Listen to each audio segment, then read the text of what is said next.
I know it's cheesy, but one of my goals in life has always been to travel the world. I grew up hearing my mother's stories of her study abroad adventures, and my father's of growing up in the USSR. Hearing stories like these made me want to have my own adventure, to go as far as I could and learn as much as possible, so I could have a story of my own.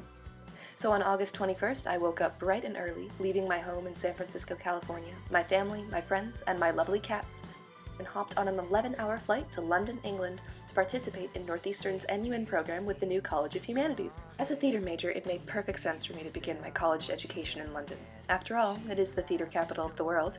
However, more than anything, my time in London taught me how to push myself out of my comfort zone, and through this program, I got to spend time with some of the most wonderful people, and at the same time, I learned how to be more independent. I'm Isabelle Bushkov, and this is NUN England. On the whole, the college experience while in NUN was a lot better than I thought it would be.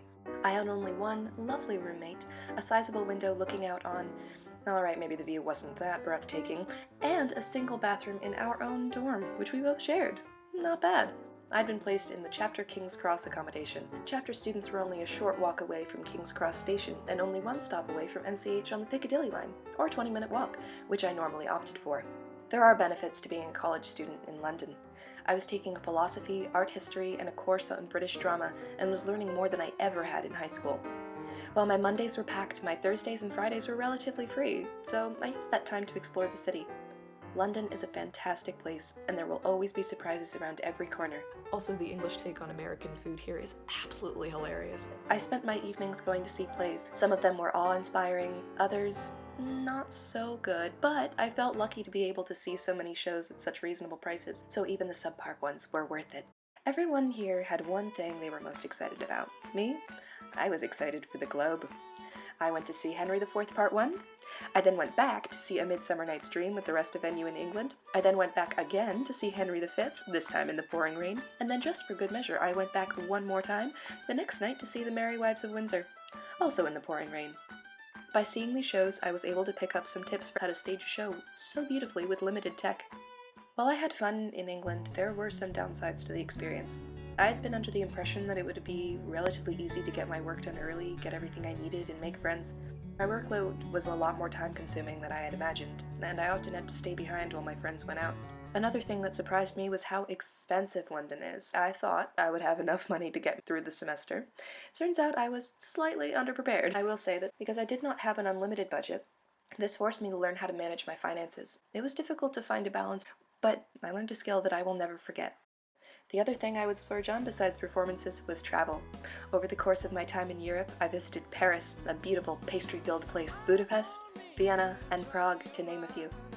The thought of traveling in Europe worried me slightly because of the language barrier, but wherever I traveled, the majority of the people I met spoke English.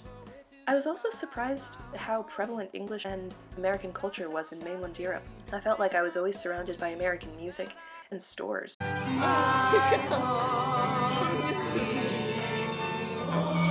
With the benefit of having a relatively inexpensive train system within the UK, I was able to visit a few towns. I went to Cambridge, which is such a cute town. I was also able to visit Stratford-upon-Avon, seeing the birthplace of William Shakespeare and his hometown, and Edinburgh.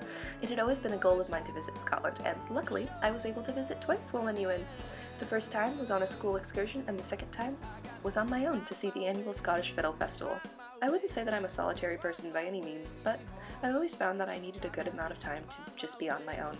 Getting to visit Scotland again by myself, or even just exploring London on my own, allowed me to mentally regroup and escape from the stress of classwork. But that's not to say that I didn't spend time with any other NUN students. Over the course of my time in NUN, I was lucky enough to meet some of the most intelligent, adventurous, and kind people.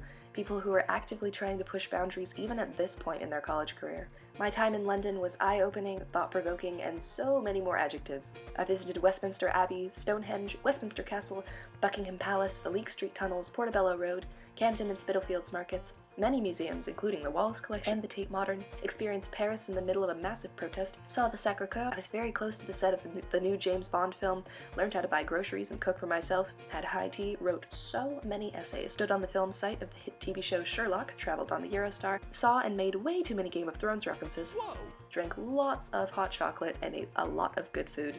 It was an experience that I will never forget. Farewell for now, England. I cannot wait to come back.